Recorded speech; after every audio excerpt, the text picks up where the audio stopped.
નમસ્કાર દર્શક મિત્રો, સુરતથી એક મોટા સમાચાર સામે આવ્યા છે। આજથી નવરાત્રિની શરૂઆત થવાની છે, પરંતુ એક એવી વાત સામે આવી કે જે 15 મોટા કોમર્શિયલ આયોજનો છે એમને હજુ સુધી આ ગુરુવારની સાંજે હું જ્યારે તમારી સાથે વાત કરી રહ્યો છું ત્યાં સુધી પોલીસની પરવાનગી મળી નથી। અને પોલીસે એવું કીધું છે કે જો એમને આજે સાંજ સુધીમાં પરવાનગી નહીં રહેશે તો એમને ગરબા રમવાની મંજૂરી આપવામાં આવશે નહીં। તો એનો સીધો મતલબ એમ થયો કે જે ખેલૈયાઓ ઘણા દિવસથી રાહ જોઈને બેઠા હતા ગરબા રમવાની, અને એવા લોકો કે જેમણે પૈસા ખર્ચીને પાસ ખરીદ્યા છે એવા લોકોને નિરાશ થવાનો વારો આવી શકે છે। તો આના વિશે હું તમારી સાથે વાત કરીશ। મારું નામ રાજેશ શાહ છે અને તમે જોઈ રહ્યા છો ખબર છે.com।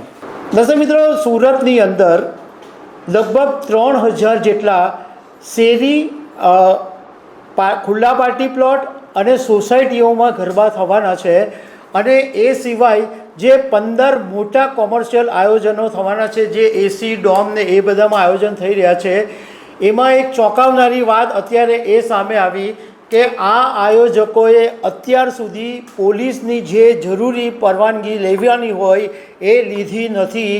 એને કારણે મોટી મુશ્કેલી ઊભી થવાની શક્યતા છે, કારણ કે પોલીસે જે પ્રમાણે કીધું કે આજે સાંજ સુધીમાં પરમિશન લઈ લેવી પડે, તો પણ મુશ્કેલી એ ઊભી થાય કે તમે મંજૂરી માટેના જે દસ્તાવેજો રજૂ કરો અને 15 આયોજકોના દસ્તાવેજો રજૂ થાય તો પોલીસ એટલું કામ ફટાફટ કરી જ નહીં શકે। એટલે આજે ગરબા રમાશે કે નહીં એની પર એક મોટી શંકા ઊભી થઈ છે। હવે આ હું એટલા માટે કહી રહ્યો છું કે સુરતના ડીસીપી ક્રાઇમ હેતલ પટેલનો એક વિડીયો સોશિયલ મીડિયામાં વાયરલ થયો છે, અને હેતલ પટેલ મીડિયા સાથેની વાતની અંદર એવું કહી રહ્યા છે કે આજથી નવરાત્રિ શરૂ થઈ રહી છે અને 15 આયોજકોએ પરવાનગી નથી લીધી, એ વાત સાચી છે।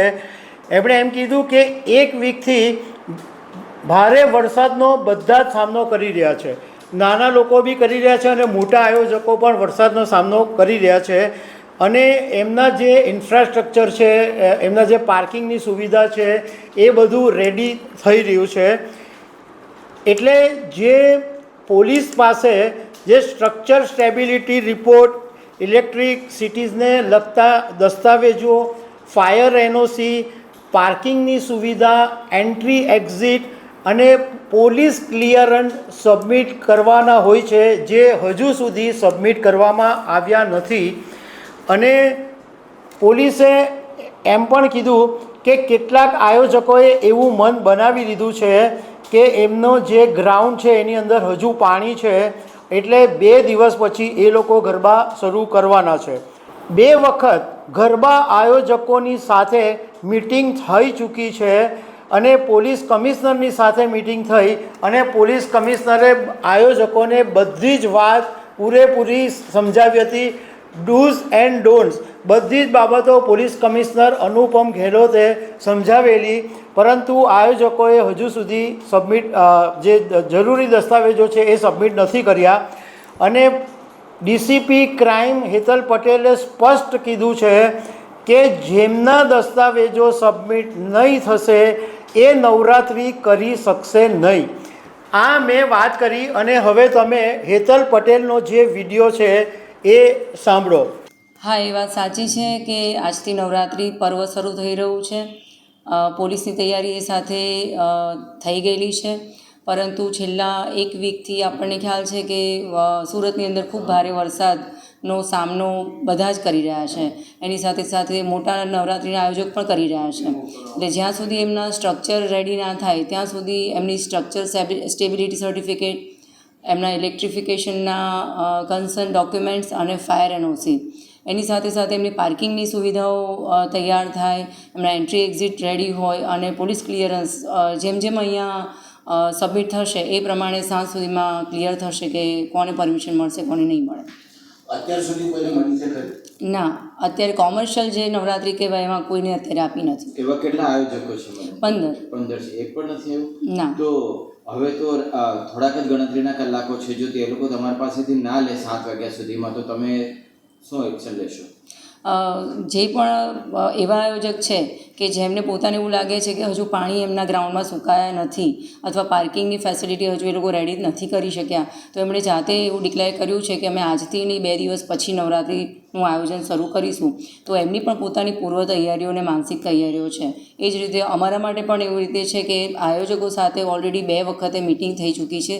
માનનીય પોલીસ કમિશનર સાહેબે એમને ડૂઝ અને ડોન્ટ્સ બહુ સારી રીતે સમજાવ્યા છે કે આટલી વસ્તુની હાજરી વગર એ કોઈ પણ ગરબાનું આયોજન નહીં કરી શકે. જે ગરબા મોડેથી નથી કરવાના, આજથી જ કરવાના છે અને જો પરમિશન નહીં લઈ શકે તો તો શું? શું થશે? પરમિશન સાંજ સુધી નહીં મળે તો એને નવરાત્રિનું આયોજન એને કરવાનું રહેશે નહીં. હવે આના ઉપરથી એક વાત એ વિચારવા જેવી છે કે છેલ્લી ઘડીએ આવું કેમ થઈ રહ્યું છે. શંકાના વાદળો અત્યારે ઘેરાઈ ગયા છે કે ગરબા થશે કે નહીં થાય. નવરાત્રિના પહેલા જ દિવસે આવી હાલત થઈ ગઈ છે કે ગરબા થશે કે નહીં થશે એ વાત ઊભી થઈ ગઈ છે, એવી શંકા ઊભી થઈ ગઈ છે. જેમણે ઓલરેડી એડવાન્સની અંદર પાસ લઈ લીધા છે એમનું શું થાય? કારણ કે એમણે તો એવી તૈયારીઓ કરી લીધી છે કે એમને ગરબા રમવાના છે અને 5-5 હજારના સિઝન પાસ હોય છે અને આ પાસ સુરતમાં તો ક્રેઝી લોકો છે એટલે હજારો લોકોએ આ પાસ તો ખરીદી લીધા છે. સવાલ એ વાતનો છે કે આયોજકોએ રીતસરની લોકોની સાથે છેતરપિંડી કરી છે. કારણ કે તમારી પ્રોડક્ટ તૈયાર જ નથી થઈ. તમને ખબર હતી કે તમારે પોલીસમાં પરવાનગી રજૂ કરવાની હોય છે, તો તમે પોલીસની પરવાનગી રજૂ કર્યા વગર લોકોને પાસ કેવી રીતે વેચી દીધા? તમારી પ્રોડક્ટ જ તૈયાર નહીં હતી તો તમે લોકોને ભ્રમમાં રાખ્યા અને તમે પાસ વેચી દીધા અને રૂપિયા તમે ગજવે ગાળી દીધા. તો આયોજકો જે છે, આ 15 કોમર્શિયલ આયોજકો છે, એમની સામે છેતરપિંડીનો ગુનો દાખલ કરવો જોઈએ. કારણ કે પોલીસ પોતે જ એવું કહે છે કે એમણે છેલ્લી ઘડી સુધી આજે 3 ઓક્ટોબર 2024ના દિવસ સુધી આયોજકોએ મંજૂરી લીધી નથી. આયોજકો પાર્કિંગના નામે લૂંટ કરે, આ પાસની આટલી બધી ફી લે અને તેમ છતાં પણ લોકોની સાથે આવી છેતરપિંડી કરે, એને કારણે ખેલૈયાઓની અંદર પણ ભારે આક્રોશ જોવા મળી રહ્યો છે. તો દર્શક મિત્રો, આવી અનેક વાતો સાથે અમે તમને મળતા રહીશું. Thank you very much.